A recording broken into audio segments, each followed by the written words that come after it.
Fan. Every game is a big game when it's Wild Hockey. You can feel the intensity, the excitement at Grand Casino Arena this season. You can get your tickets today, wild.com/tickets, wild.com/tickets. 2 minutes left in overtime. Again, the faithful here standing. Hughes bolts through center ice, over the offensive blue line, cuts through the high slot, trying to play it to Brink. It was tipped. Brink gathers. He's got a man open. Tarasenko shooting. He scores! Vladimir Tarasenko wins it in overtime! Mick Talkit. At Pat Mick 2626, Hockey Immortality. Pat Micheletti joins us now. Joe O on the overtime winning call over the Dallas Stars over the weekend. Pat Micheletti had some college hockey duties over the weekend. We have a lot of about which to chat here at 10:15. Just a quickie on the professional team. Russo Radio at Russo Hockey recently, in fact, just a couple of seconds ago, tweeted that Kaprizov, Eriksson Ek, and Foligno all practicing today. So it seems like that MB3 and the return is on the horizon. Holy cow, that's going to help, right? And good morning. And good morning. Before I answer that question, can I ask you a question? Yeah. Okay. You and I are considered sports snobs, right? I mean, we love it, right? Correct. We love every sport, everything. What time of the year is your favorite time of the year for sports?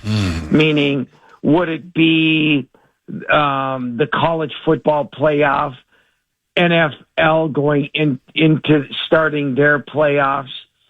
Would it be March Madness, college hockey, end of the NHL season, gearing up for the Stanley Cup? What is yours? Out of curiosity. It's right now. Or don't you have one? I mean, if to identify a favorite like short span, I mean, right now is phenomenal. All right. So we're sports snobs, but I mean, I'm not watching much college basketball during the regular season. Yet I will. And I am. Okay. Well, I will make it a point to hunker down and watch a majority of these college basketball games, specifically if they're close. So I watch more college basketball in a 2 or 3 week span than I probably would regular season wise over the course of 5 years.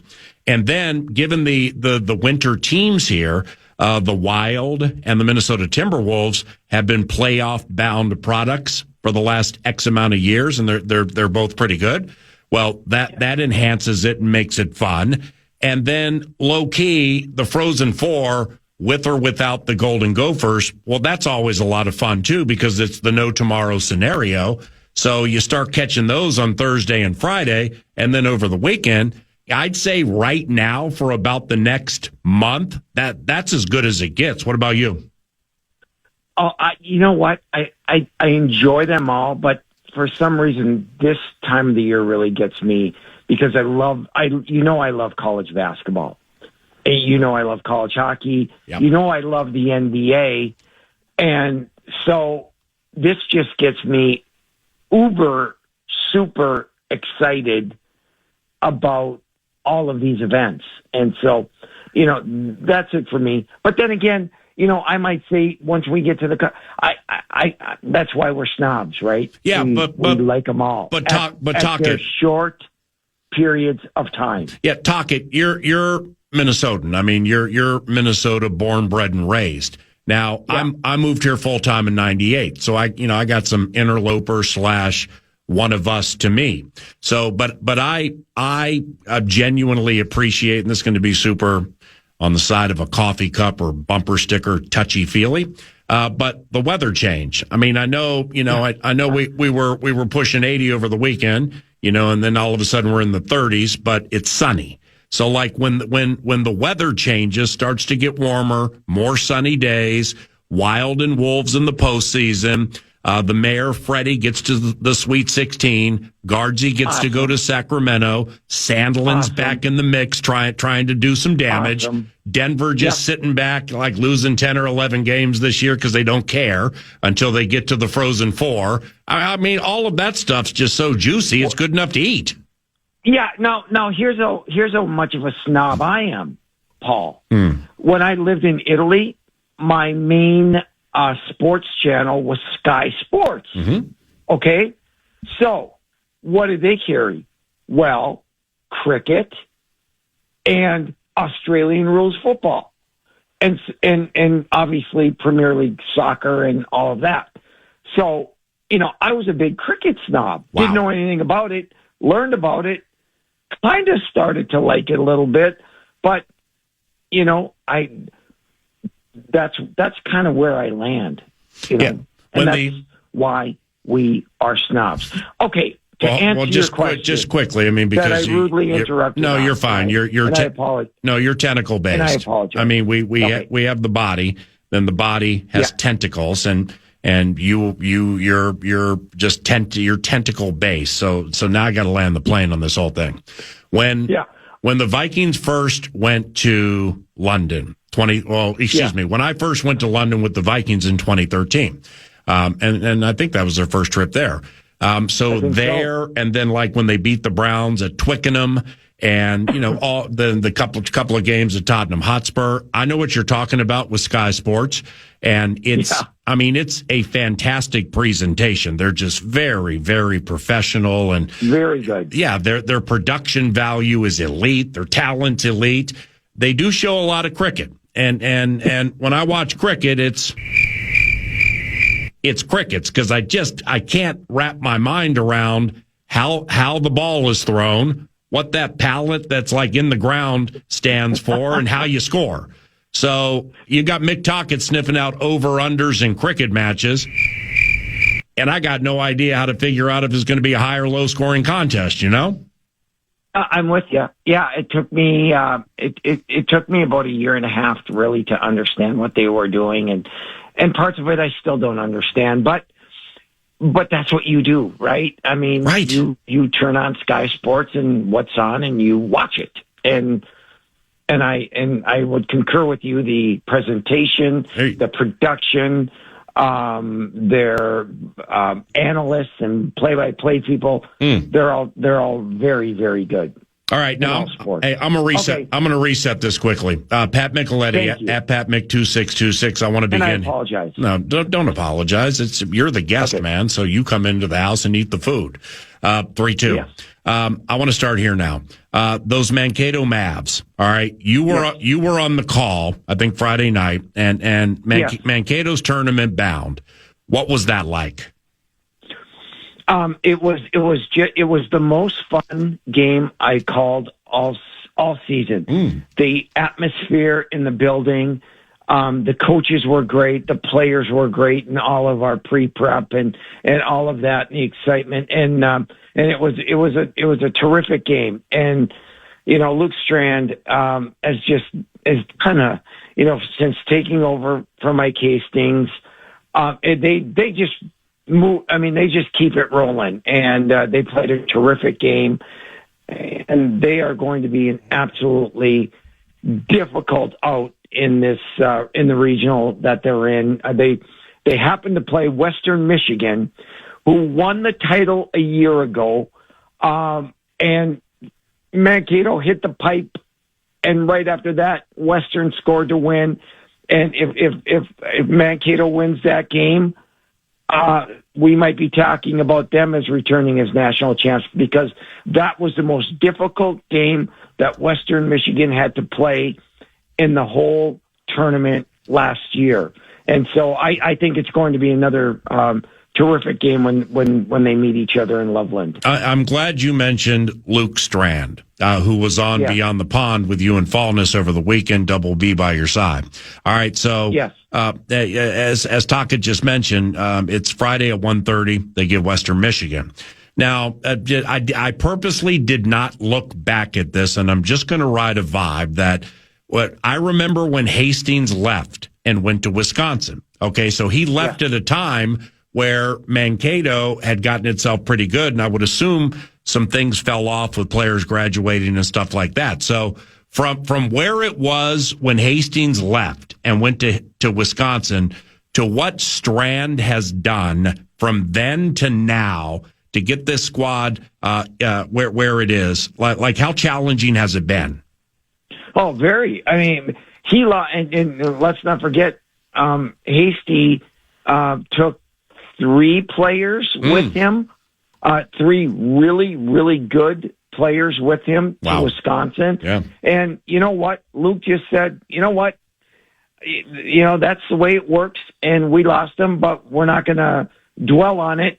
We're just going to keep this thing going. And he has done an absolutely marvelous job. They have 17 new players on their team this year, 17 from a year ago. And to be able to get them into the culture that he's built there and that he wants there, and the returning veterans that were able to help those guys understand what it plays or what it takes to play for the Mavericks and how they do things was just an incredible job this year. And boy, if he doesn't get votes for Coach of the Year, there's something wrong, because he's done just a terrific job, and he cares so much about his kid, his players, and they love playing for him. And when you have that, you win. And they played a terrific game again, and have carried on the tradition of Maverick hockey. And I wouldn't want to play them, I tell you. And I tweeted it out that this is a team that you do not want to play in the first round of the NCAA tournament. And he did so at Pat Mick 2626 at Pat Mick 2626. They let Sandlin back in the mix. Duluth, yep. Penn State, Albany, the Bulldogs. What do you think? Well, here's what I think. I think Scott's got him back. He finally has some scoring, and the way that Scott coaches, they are so disciplined, they are so structured, they are calm, and they have some offense. And so, everyone's talking about Michigan, and hey, I'm talking about Michigan. Michigan is really, really, really good. But I will tell you, UMD has the type of team that can beat a Michigan, because Michigan sometimes can get, and should it be Michigan? They all, Michigan and UMD both have to win to get to that regional title game, and I think both will. But Michigan has, they take penalties, they put themselves in tough spots, and that's where Scott and his team can pounce. And so, I think they have a really, really good chance of beating Michigan and making it to the Frozen Four. In fact, I'm picking them to get there. Holy cow! Well done. Gophers hockey needs a new coach with parting ways with Bob Motzko. What do you think of the whole situation, and who do you hope is the next coach? Some things I can say and some things I can't say because I'm kind of involved in it. So all I will tell you is, and if you ask any coach, Minnesota is probably, number one, number two, whatever, however you want to say it, as the most coveted job in college hockey. There is no question about it. So that being said, Minnesota is going to get a really, really, really good coach. Like I said, I've been involved in it. I can't talk a lot about the names that are out there. I think some that have been out there in the media are very true, and I can say yes to that. But ultimately, Mark Hoyle is going to make that decision based on all of the input. Mark's done a great job in this search, and a lot of people say, "Well, how can he be here, there, and the other place?" Trust me, he has done a very good job at putting people in place to interview these guys and research and get information from people like myself and others. And I think ultimately he will come to the right spot. Who that is, I don't know, but I know it's going to be a good one. Thank you very much. The Wild with 11 to play. All right, three game roadie this week.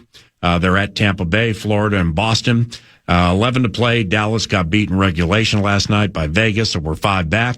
And as we mentioned about 20 minutes ago, Russo Radio tweeted Kaprizov, Eriksson Ek, and Foligno all have returned to practice, so that's nothing but good news. With 11 to play off that Dallas game, what you thinking about the Wild? Here's my thought. I said it a week ago when they were on that 3-game skid, and oh boy, this, that, and the other thing, and it didn't bother me at all because right now they're implementing new players via the trade deadline.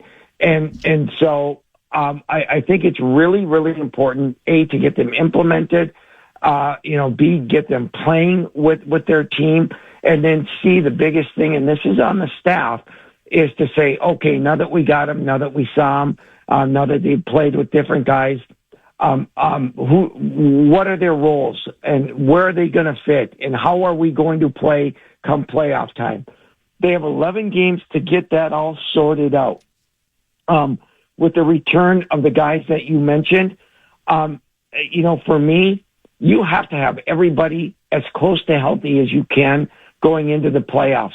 And so once you have health, once you have an understanding of how you're going to play and what roles they are going to play, once they get that figured out, and I know they will get that figured out, I think they're going to be an awfully, awfully tough out come playoff time. Appreciate you, my brother. Enjoy your week, and I'll call you soon, okay? Thank you. Have a great day. See you about Pat Micheletti. He's a Minnesota Hockey Immortality card-carrying member of Beyond the Pond, 9 to noon, and FM 100.3 KFAN, at PatMick2626 via the tweet machine. And that was our Steve's Appliances Marathon segment, stevesappliances.com. For the 50th anniversary sale, you can save up to 50% on select appliances, and they all will be reliable and good with fast delivery, free recycling, and guaranteed low prices. So if you need appliances, take advantage right now. stevesappliances.com or stop by the showroom in Mounds View. Back after this. The tour starts here, 3/11, the Beatles of Rap Rock, and Dirty Heads live at Mystic Lake Amphitheater July 11th. Don't miss out on an incredible night of music. Tickets go on sale Friday, 10 a.m. Full details available, KFAN.com. Keyword calendar.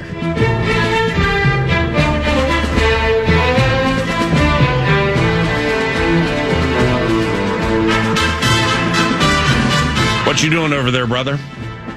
Doing a little NFC North nibbles. NFC North nibbles. NFC North nibbles. We'll start here with everyone's least favorite team, the Chicago Bears. I found an interesting article. It probably gave a virus to this computer because it's beargoggleson.com. So I'm assuming that this computer is going to be useless in about 5 minutes. Oh, geez. But it's talking about the defense and the concerns that they have on the Bears' defensive side of the ball because they didn't get the big swing. Yep. They didn't get Max Crosby. They were missing Crosby, not to be confused with the former Packer kicker. Thank you. It says, as for the defense, it's severely lacking leadership. At this point, the Bears will focus on addressing the defense in the upcoming draft rather than making a splash for Crosby. I know, speaking for myself, but also probably you, thinking that Crosby's not coming to Chicago, you put the back of your hand on your forehead and phew, because that would have been nightmare-inducing for sure. Right. I mean, yes, I'm not going to diminish the skill set of Max Crosby when he's healthy, specifically bookended with Montez Sweat, but Sweat's a big key here. They lost both their safeties. So Byard, the leading tackler guy, I mean, he's the bomb. I couldn't believe how good he was last year. I think they can maneuver their way around Brisker. But see, if somehow they end up with Max Crosby, well, the serendipity out of it for the Packer fan and you, the Lions fan and their box Dan Miller, who joins 9 to noon all the time, and the Vikings fan and me, is they would get into assets and a large amount of under the salary cap money they have. So, yes, it would help, and it could be one of those be careful what you wish for. But on the other side of it, Poles and Ben Johnson are proving to be quite good with the draft and quite good at balancing the budget and everything. It's I've said this before, 9 to noon, and I think you'll agree with me. It's Ben Johnson is super sharp, just super sharp. Like it was further polarizing to me when their center Drew Dahlman retired. I mean, it took him 5 seconds to make a trade for Garrett Bradbury. And like some Vikings fans will be like, all right, Bradbury, we're happy for you. We've seen Kenny Clark or whomever push him backwards X amount of times. All right, well, then I guess you're just saying Ben Johnson's stupid. So the guy who got that everything out of that quarterback and that team last year, yeah, he's just dumb, right? I mean, yeah, he didn't see any of that Bradbury stuff. What they don't realize is, and this is, I think, plays into your squad and the unpredictability of my squad with the center of attention. You got Michael Juergens and Blake Brandel, but you got the draft and didn't really do anything in free agency. Sean Ryan was re-signed by the Green Bay Packers. Okay, now he has position flexibility, but he played a lot of center last year. Here's the point. One of the most underrated facets of winning NFL teams is having a center Tyler Linderbaum would be a high-end example because he's big, he's athletic, he costs a lot, but he's smart. Bradbury gets things squared away so quickly, so efficiently, and so calmly for all of his quarterbacks. That's his calling card. I mean, Garrett is super athletic, and if you get him out in the screen game and get him on those linebackers or safeties, yeah, you can do damage with the athleticism that is North Carolina State's Garrett Bradbury. But Bradbury brings calm to quarterbacks, and he gets things squared away right before the snap of the ball. That was a genius move by Ben Johnson. I think it was smart for Green Bay to re-sign somebody with whom Jordan Love is comfortable. So, Ben Sharp, man, I mean, by them not doing something for somebody like Trey Hendrickson or Max Crosby, that screams at me as loudly as if they were to do something. Our division's the bomb, bro. I mean, it's like if Arizona gets itself good in the NFC West, all right, the NFC West has the champions, the Rams are good, the Niners are good. Every team in our division has some of like the bomb to it and can beat. I mean, think about it. The Vikings didn't make the playoffs, and they were about a 96% chance to sweep the Chicago Bears. Unless Duvernay had to get loose on that kick return, then Santos walks off. This whole thing's a meat grinder full of good coaches, high-end talent. I can't wait for the season. You say Bradbury is calm. Let's see how calm he is when Micah Parsons lined up over the A-gap. Let's play. Come on. You know what? It's a very fair point, and something I'll definitely start following around Thanksgiving when Micah Parsons returns. Oh no! Now he'll be back in October. I don't think he'll start the season. I've read things where it's like, hey, he'll probably start the season. If I'm wrong, I'm wrong. But that was a pretty significant injury late in the season, and as Packers fans and NFL fans can tell. Yeah, we knew he was important. We had no idea he was everything. I mean, he was like everything to the mix. So that medical staff has been known to be uber conservative in the first place, and that's a compliment that I'm giving them. So they're going to be conservative with him, but when he comes back, man, they're going to need him. Unless they believe Lucas Van Ness and that step he took last year. All right, maybe there's another bigger step coming. He's super talented and gifted. We'll see. He's battled injuries. And they have the draft with no first-round pick. So LaFleur and Next Level Goody, they got something up their sleeve for the draft. They see an edge or two that they're looking at on Friday or Saturday in the draft where they're like, this guy with Lucas and with Micah is I know they're sitting on something. I just don't know who it is. As much as I want to talk about Green Bay, we do have to get into this. The Lions running back room has completely changed. Out David Montgomery, in Isaiah Pacheco. Is this an upgrade for you, a downgrade, or a lateral move? In my opinion, I'd say it's probably an upgrade because I like Pacheco. When he's going, he's going. But I'm seeing from the reaction of my quick research, it's mostly people think it's a lateral move for the Lions. I would be lateral upgrade. So, like if lateral is 5 of 10, I'd say it's in the 5.5 to 6.5 range, and here's why. Pacheco bangs on you better than Montgomery. Very, very physical cat, makes you feel it, specifically with those games in December where bodies and minds start to get tired. Gibbs is elite. So they complement each other very well. Montgomery, for my taste, catches it in the screen game better than Pacheco, and he's just more shifty. I also think he's faster than Isaiah. But no, I can't say that. It's because Isaiah, when he puts the pedal to the metal, he's good. But I like it because where I go slightly over lateral is the money they saved. Is they knew David was sitting on some cash, and David wanted cash, and he wanted more playing time, so they traded him to Houston. I think this is a good deal for the Lions. They know what they're doing up there. On my Green Bay Packers, before we get to your Minnesota Vikings, the biggest need for me right now, obviously I want cornerback, and that's something we could talk about later, but the biggest circle and question mark is who's going to back up Jordan Love, because he hasn't played a full 17 games. He's missed a game here or there with the stinger. Nothing too crazy yet, knock on wood, if there's any around here. Right.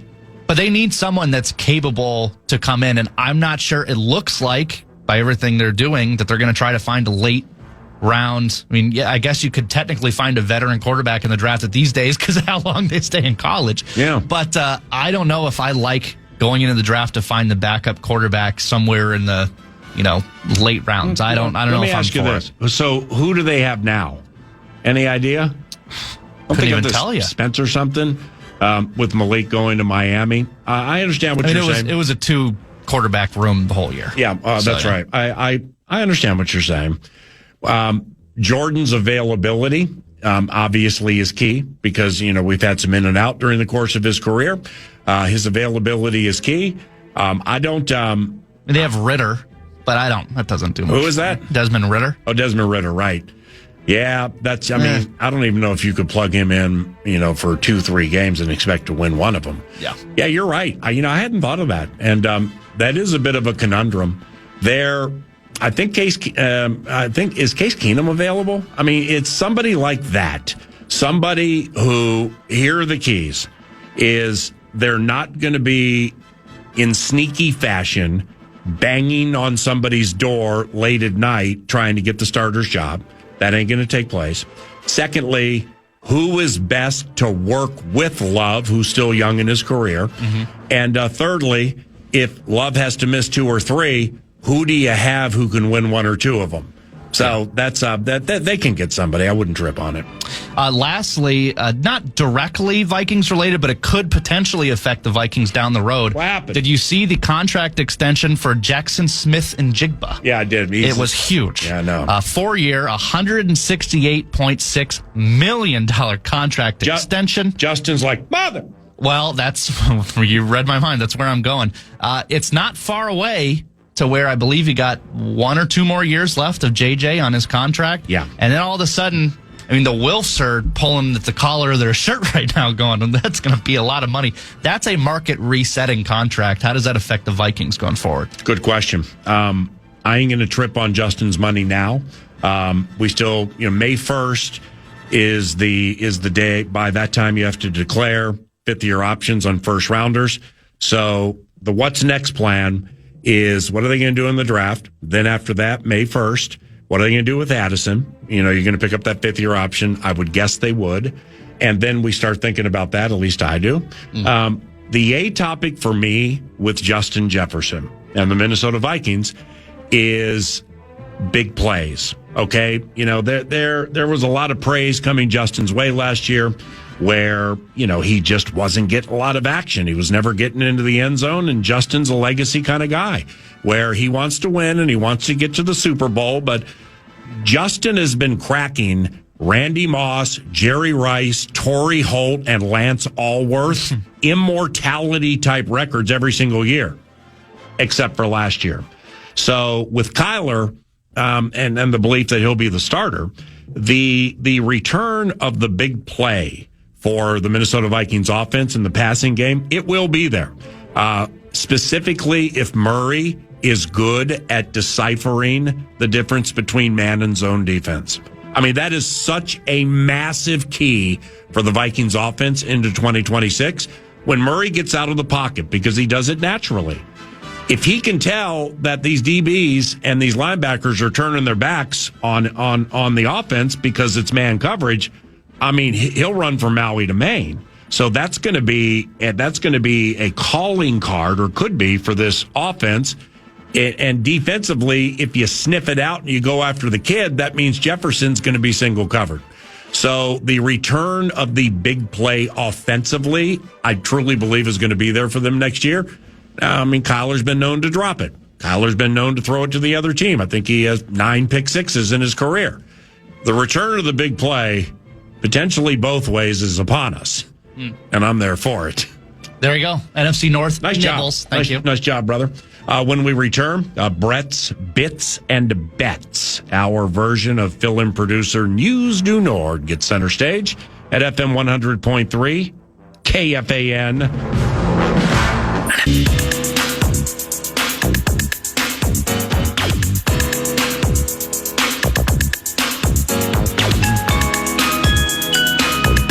Go with it now, brother. Number 1. All right, Double B. Got to start here with News D Blake Mord, or whatever we end up calling it. It's Brett's Bits and Brett's Bets, Bits and but I Bets. like Yeah. News Du... What'd you call it? News Do Blake Mord. Yeah, it's News Du B-Nord. Got to start here. There's over 2 minutes left in overtime. Again, the faithful here standing. Hughes bolts through center ice, over the offensive blue line, cuts through the high slot, trying to play at the Brink. It was tipped. Brink gathers. He's got a man open. Tarasenko shooting. He scores! Vladimir Tarasenko wins it in overtime! Now, I want to start with the Wild, A, because I want to, but B, because I expect a rogue Kevin Fallness to step in here, and he might assault me if I had started with the Wolves. So we'll start with the Wild. Kaprizov, Eriksson Ek, and Marcus Foligno all practicing today for your Wild as of Russo. And then 19 minutes ago, he said, I would tweet out the lines, but they're trying so many different combinations of lines, I'm not even going to bother. So they're trying everything just in case some people are in or some people are out for their matchup with the Tampa Bay Lightning. That's tomorrow in the Sunshine State. Did you attend work or listen to Saturday's game? I was in the building. Oh, yeah. Okay. Yeah. So that is so perfect that you were in the building. I'm not going to go down the road right now. I mean, I will before either during PFOX or right after PFOX. I'm not going to anoint this because it's not a good enough nickname in my estimation to make it like a bit or make it a thing, as the kids would say. The Stars are vibe suckers. Okay. They are vibe suckers. And we ain't going to get Colorado. We're going to get Dallas in the first round. But, I mean, they're 5 behind Dallas, I think. We're 5 behind Colorado. We're 5 behind them. We got like 10, 11, and 12 to play. So it's a puncher's chance that they can win the division, puncher's chance that we can move up to the second spot and get home ice advantage. But before we depart today, I just want to talk about my perceived difference between attending a game that includes Nathan McKinnon and Cale Makar and attending games against those vibe suckers. Okay. And we'll see what you think, because that's what they do, man. They suck the energy out of buildings with the way they play. And it's just schematically sound and methodical and dump and chase and dump and chase and try to get the puck to a side where Hughesy is so we can beat him up. That then the first period, I mean, they were executing what we are going to see in the playoffs, but they only did it a couple of times because they ain't going to play their hand. And it was dump it into the corner, make Hughesy get it, and then smash him with a body or two because he's diminutive. So, I mean, like the writing was on the wall right there. Then they pulled off. They stopped doing it, but they just won. they're just so calculated, and they suck vibes out of buildings, man. I can't believe there was more, and maybe that's where we miss Moose.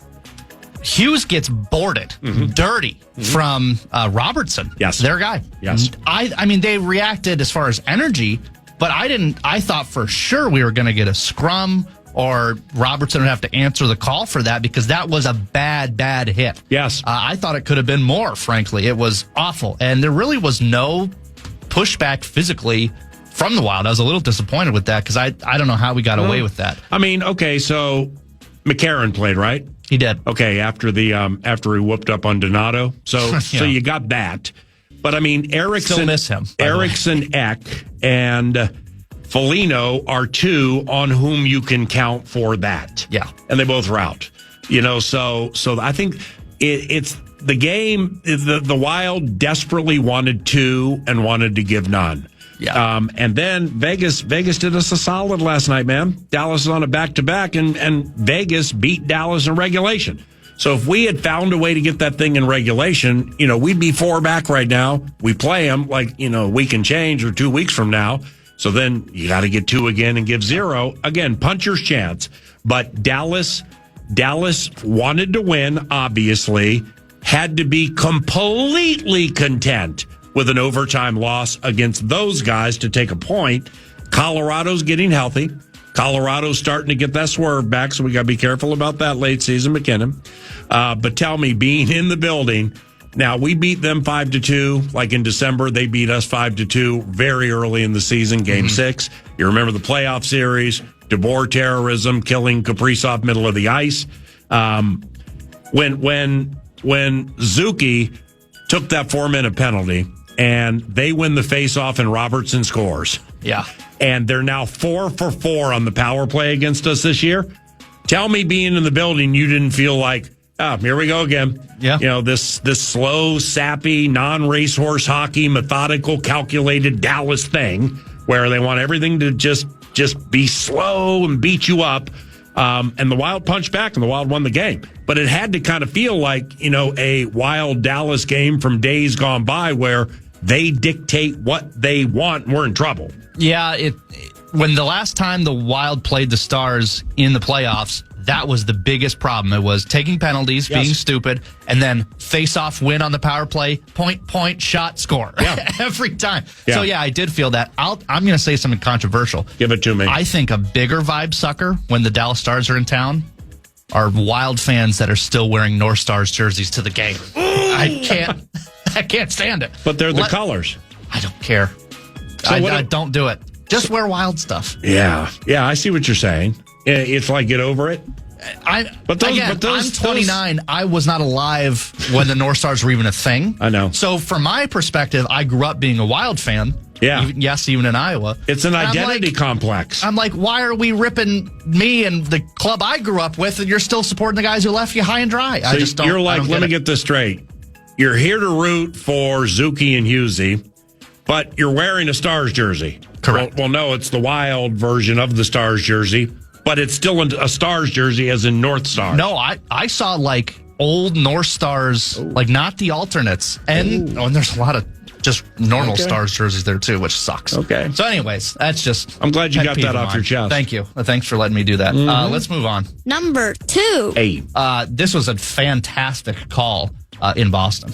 Wolves want to take their time. They're going to bleed that clock. Ayo on the attack now, down the lane, up off glass, count it for 2. Ayo Dosunmu now with 17 points. Wolves by 14 with 1:55 left. Here's Jaylen Brown on the attack. The spin move on Ayo, up strong off the glass. No, Jaden rips down the rebound. Wolves have it. Hit ahead to Randall. He'll attack the rim. Here comes the boom, Boston! Julius Randle slams it through for 2, and the Wolves lead by 16 with 1:45 to play. The streak ended in Toronto 6 weeks ago, a 20-game losing streak. The Wolves are going to end an 18-game losing streak here in Boston tonight. Alan Horton is very good at what he does. Let me say this, speaking of controversy. When he's just radio, and he ain't going to think about TV and radio, or TV and producer person in the ear and it's just different. I mean, I ain't trying to sound like, Mike Tirico here or anything, but, I get the opportunity to do some Vikings preseason games on TV and radio. And it's just a lot different and I really enjoy calling TV games, but meshing the TV and the radio, it's just a different vibe. That was strictly radio last night. Game was on NBC. And when my man lets loose with just like a radio call, that's what you hear. That was fantastic. Well done, Alan. When I saw the highlight in the system and it said, "Here comes the boom," I'm like, is this a montage of some sort to it was a song? boom in Boston. Yeah, exactly. So Parker Fox in studio around the corner. We definitely will hit on the howl.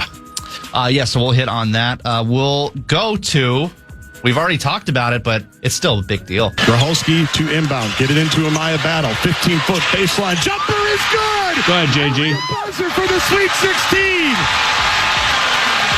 Big winners are your Minnesota Golden Gophers, 65-63 over Ole Miss.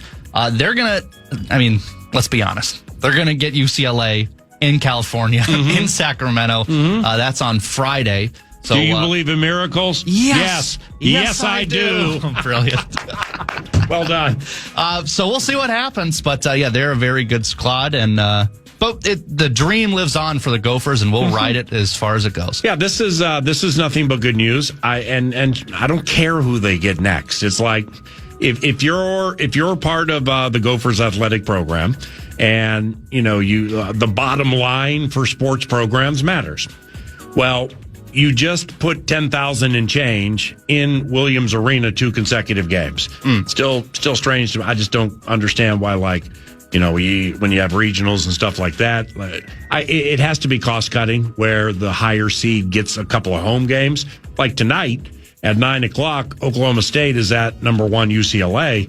The Lady Bruins are 32-1. They've won 26 consecutive. I mean, they're with all due respect to John Wooden, these ladies are the Wizards of Westwood. The UCLA boys team got bounced last night by UConn. These girls are absolutely a team that can win the NCAA tournament. Golden Gophers will be double-digit underdogs, but it's been said before, and it'll be said again here. Do you believe in miracles? Yes. Yes, I do. So we'll see what happens. I'm not claiming to be Lisa Leslie or Caitlin Clark here. Like, I'm watching everything. So I've seen Mara Braun highlights, and I've watched her a little bit. I'm mostly listening to JG on the radio describe it. But man, I went deep diving on her yesterday, just watching how she executes her toil, and she hit a 3-pointer late. Where it's late in the game. It's nearing the end of seasons, so legs and minds are tired. For her willy-nilly to try to penetrate, can't get in, dribbles with her hair on fire to the right, it's closed, comes back to the left, and pulls up for a cold-blooded 3? Are you kidding me with that shot? I was like, go ahead with that. That personifies clutch, tenacity. She's an indefatigable player. That's clear. And what a stud. What a big-time shot that was. Do you believe in miracles? Yes. Yes, I do. Lastly, Brett's bet for the day. What you got? Won't happen until Thursday. Ooh. As you can see, card-carrying member of the Forks Up Nation here. And we don't like the team down south, as we call them. No pity for the kitty, PA. The Arizona Wildcats are favored over Arkansas by 8.5 points. What are we talking about? College basketball. Arizona State? No, Arizona. Oh, Arizona. We don't like you got Arizona. That Arizona State shirt on over there. Now, look, I know you coach the college hockey team. Support the program. And this is ancillary supplemental income for you. We greatly appreciate you helping. But generally speaking, you're the Sun Devils covenant generally doesn't support the Wildcats covenant. Is that happening right now? I'm picking against them. That's why. So you're taking Calipari. Now plus the points. I think the Wildcats are going to win, but 8.5 is a lot of points. Fair point. So I think it's going to be a close game. I think Arkansas can cover that and make it a ball game against that team down south. Loving it. Why keep saying down south when Tempe is below Tucson? It's not. What? Tucson's further south. Tucson is further south than Tempe, Arizona. That's correct. Oh. It's almost on the border. Yeah. Holy cow. Okay. So, yeah, no pity for the kitty. They don't cover their 8.5 point. Damn, the Wildcats. Man. There was a time back in the PA and Dubé days. I'm going to call it like 1999, 2000, when Chad Abbott was the producer of the radio show. We spent about 5 minutes trying to determine where Plymouth Rock was. And I just kind of reinvented that a quarter of a century later with my Arizona topography. All right, well, with the bets, good luck. Why don't you give me half the money you were going to bet? Then we'll go out back, I'll kick you in the nuts, and we'll call it a day. Here comes main man P. Fox, Parker Fox, former D1 basketball player for the Golden Gophers, and noted basketball analyst. We'll talk NCAA tournament. We will mix in the Timberwolves, the NBA, and definitely some hockey, including Taylor Heisey's Frost. Brett Blakemore with Brett's Bets and Bits and Bits and Bets, and I'm Paul Allen. This is FM 100.3 KFAN.